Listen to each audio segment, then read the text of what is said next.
Vous avez la parole. Monsieur le Président, chers collègues, Madame la Première ministre, votre réunion avec l'intersyndicale s'est terminée par un échec. À vrai dire, c'était prévisible, tant votre gouvernement et le Président de la République s'entêtent à ne pas vouloir entendre les Français, le Parlement et le monde du travail.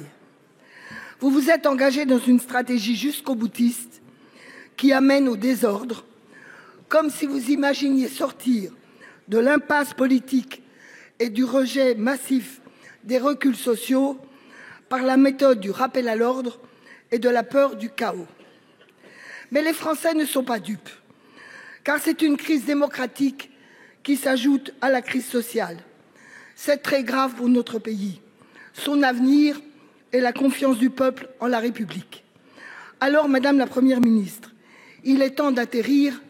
Quand retirez-vous la réforme des retraites? Pour vous répondre, la parole est au ministre du Travail, du Plein Emploi et de l'Insertion, Monsieur Olivier Dussopt. Merci, Monsieur le Président, Mesdames et Messieurs les sénateurs, Madame la ministre Lienemann. Ce matin, effectivement, avec la Première ministre et à son invitation, nous avons reçu l'intersyndicale. Toute l'intersyndicale, puisque l'ensemble des organisations étaient présentes. C'est une étape importante qui a été franchie, une réunion importante. Nous avons pu écouter chacun d'entre eux et l'échange entre le gouvernement, la Première ministre et les organisations syndicales a été un échange respectueux. Nous avons entendu les désaccords répétés de leur part sur le relèvement de l'âge de départ et pour certains d'entre eux sur la fermeture des régimes spéciaux. Nous avons aussi évoqué un certain nombre d'autres sujets. Je pense aux carrières longues, je pense à la prévention de l'usure professionnelle, je pense à tout ce qui fait finalement l'accompagnement des carrières et un certain nombre de mesures qui jalonnent à la fois la carrière professionnelle et les retraites.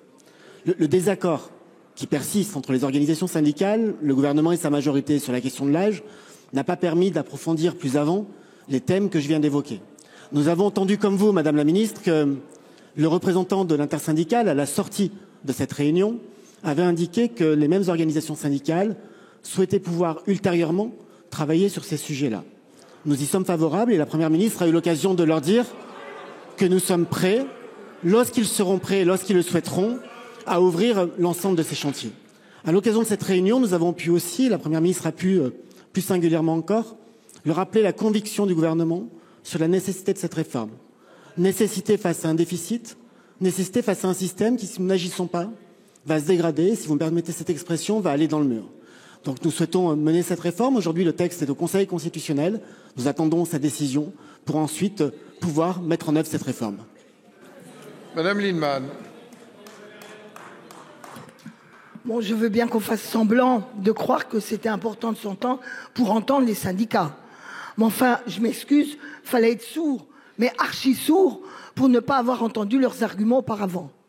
Les sujets que vous évoquez, carrière longue, pénibilité, c'est au cœur des débats que nous avons eus ici et pour la réforme.